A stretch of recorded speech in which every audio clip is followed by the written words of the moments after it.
This episode of Taking It to the House was brought to you by EBH Fitness Studios. It's a way of life.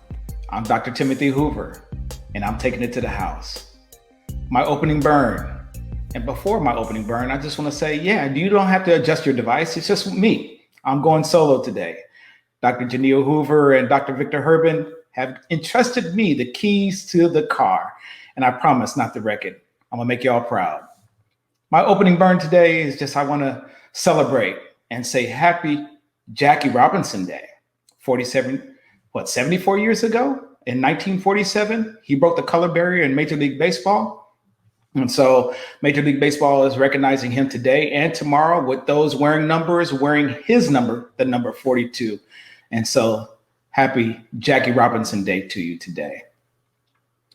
We got a lot to talk about. Man, the NBA is hot and popping, you guys. It's on and popping. So I want to start with the NBA. Today, we hear about LaMarcus Aldridge retiring, and it was a surprise. Nobody saw it coming. And so LaMarcus Aldridge, a forward for the New Jersey Nets, and was an integral signing just recently, in the last couple of weeks, when they picked him up off the waiver wire, if you will. So he retired suddenly because of heart arrhythmias. And so it was serious. This is serious.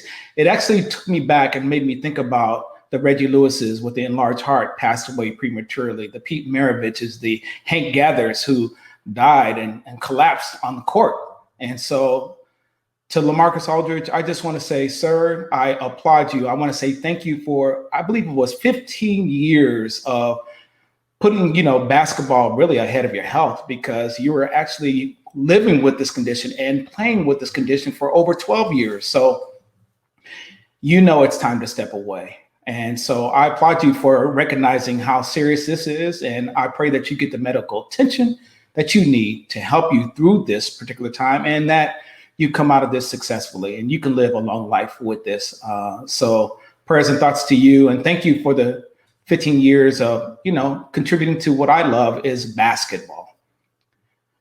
Denver Nuggets took a major blow this week, guys. Jamal Murray, ACL tear. He's out indefinitely is what they said. So we know the ACL tears back in the day, it was career ending. So thank you for modern science and technology. And he can recover. He can come back and have an outstanding career. But the blow to the Denver Nugget fan and the team, so they have to pick themselves up. You would like to say plug and play, but it's not that easy because he was that good. He was that outstanding. He's an all-star guard, and he was like one of the big two between him and Joker up there. But now without him, they're going to have to figure it out, maybe by committee, get his points and his outstanding leadership and outstanding play. In the bubble, he really shone last year. And without him, Denver, you're going to have to make up his productivity. So they can put it together. They're currently fourth in the West. And so let's see how they're able to maintain and hold it together with less than 20 games left in this before the playoffs start. So sorry, Jamal, but my prayers are with you, that you have a healthy recovery, but speed is not important, that you come back whole. And then we got last night, some buzzer beaters and some cliffhangers and some outstanding play. Luka Doncic last night, no time left on the clock. A step through, he was double teamed, stepped through, one-legged, shot the ball beyond the three-point line and made it. They're currently seventh. I'm talking about the Dallas Mavericks. They're currently seventh in the Western Conference, and they needed that win. They were playing against the number 8 team, the Memphis Grizzlies. And so outstanding game to the last minute. Luka, you showed up. And that was, I had to see it to believe it. And I saw it, and I couldn't, and I still can't, even today, believe it. Outstanding, marvelous shot. Then we got Reggie Jackson for the Clippers. Without Paul George, without Kawhi Leonard, go to Detroit, his former team, and comes up clutch in the end. Ties the game, then wins the game with a three-pointer. And then I just want to say, Reggie Jackson, you provided me as a fan some outstanding NBA last night. I was flipping channels, going back and forth, and I couldn't believe it. And so outstanding play. I want to recognize that as for you guys. We're hearing now going to the Lakers. LeBron is on his way back. maybe 10 games, maybe a little more, maybe a little less, and then AD on his way back. AD with tendinosis of the calf, and LeBron, most know, high ankle sprain.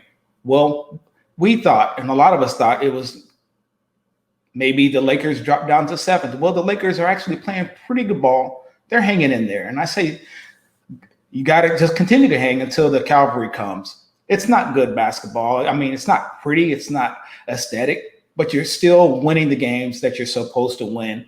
Andre Drummond, you had your best game against the Nets last week, excuse me. And then you kind of fallen off the last couple of games. So what's going on? Are you hurt? Are you okay? Talk to me, but I expect you to play a little bit better, okay? Because you're that guy in the middle that's supposed to hold the fort and put Paul Gasol pretty much on this Mark Gasol on the shelf. And so I want 2020, 2012, something. Give me some numbers. You were doing that. And I don't think it's just your fault, because I think you have to get used to your teammates and they actually have to get used to you. And what I see is my diagnosis is they're not unable to feed the post very well. So it's not just your fault. And I believe they also need to be intimidators. So when LeBron is coming off that pick and roll, they're going to have to respect LeBron, or they're going to get dunked on, going to get smashed on, and then you'll get fed your lobs. They don't respect Schroeder per se or anybody else in the pick and roll. So it's tough sledding right now, but just continue to get the reps, Andre. Lakers continue to hold the fort. Celtics. Wow. You go on the road to Denver and win. You go on the road to the Trailblazers and win. Jason Tatum, my goodness. 51 day and you're 30 the next, and you're just playing at a high level. And you're not even the MVP of your team, in my opinion. Marcus Smart, to me, is the linchpin to what makes you guys go. He had a play against the Trailblazers on one possession. He played defense twice, dove on the floor, got back up, broke up the play on the other end. And I was like, oh, somebody can still play defense. Somebody can really still hustle. And I know they're few and far in between, but the Marcus Smarts of the world, mad respect for you, sir. And you still can knock down the shot and run the point as needed. For the Celtics, to me, it's all about Kemba Walker. Kemba, I know you're not 100%, sir, and this is where you need to be getting healthy. So maybe you do need to sit out a few more games. I don't know, but they need you. And I think I need more from Brad Stevens, more diversity on offense. I need more movement, because my co-host last week was talking about when the Celtics are better and we're playing against the Celtics, it's just a better brand of basketball. So Celtics, please continue to do better, do good, and I'll continue to watch you as you rise. Last week, Vic was talking about the Suns, and Suns are hanging in. I kind of thought you'd fall off, but you're not falling off. You're under the Chris Paul effect. What is the Chris Paul effect? Most of us know CP3. Everywhere he goes, he raised a level of play with the team that he's with. And so he's now with the Suns.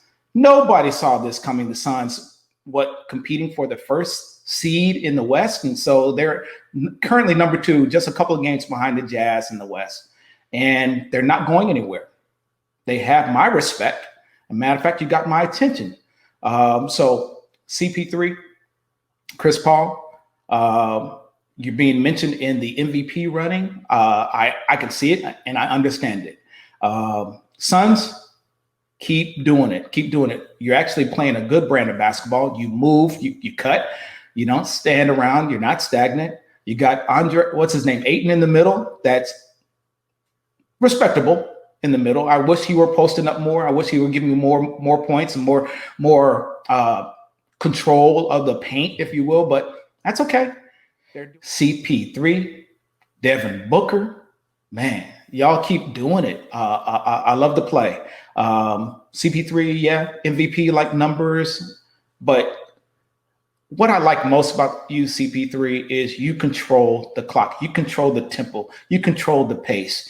You know when to speed it up, you know when to slow it down. You put the players in place. You're the coach on the court, and Monty Williams has a lot of trust in you. The players have a lot of trust in you. So Can you arguably be the MVP? Yes, I can see it. I can see it because Embiid for the 76ers missed a whole lot of games. LeBron missed a whole lot of games. We're not talking about anybody from the Nets, whether it's Harden, KD, or Kyrie, missed several games. They play when they want to. But I can see CP3 or the Joker from Denver. So keep doing what you're doing down there, Suns. I got you. I got you. Changing gears. That's the NBA. Changing gears to the Dodgers. You guys act like you want to repeat. I want to say congratulations. I saw those rings. My goodness, I don't even know if I can carry one. And I work out pretty well. You know, I do the doggone thing. I work out. Huge, but they're beautiful. And I want to say Dodger Nation, Dodger organization, an outstanding ceremony, waiting on the parade, like Dave Roberts said, but we understand the climate. We know COVID is going on. Lakers, we're waiting on the parade, but that's okay. Give me two, okay? Dodgers, give me two. Run it back. You lost the opening game with Kershaw on the mound, and maybe you're 9-2 now or 10-2, and you guys are smashing. So outstanding pitching, timely hitting, and just the better team right now. So why not repeat?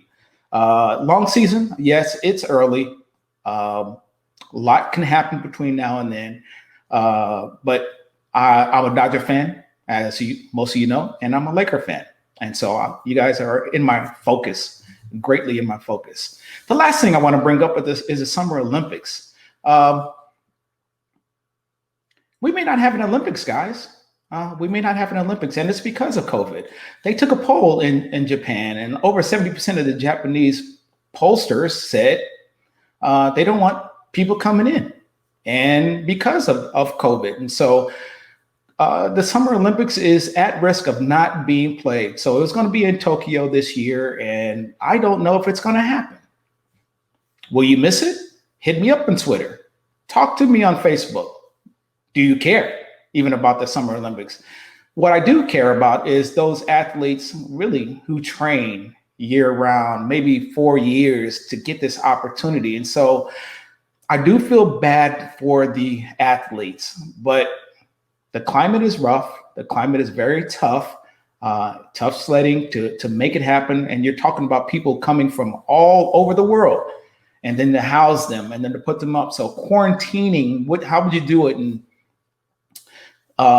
Olympic Village? How would you do it? And with compliance and the Olympic Village is notorious for the parties and the get-togethers and the hanging out. So how would you create a bubble and minimize the risk of COVID in the Olympics? I don't have the answer. I just have a lot of questions.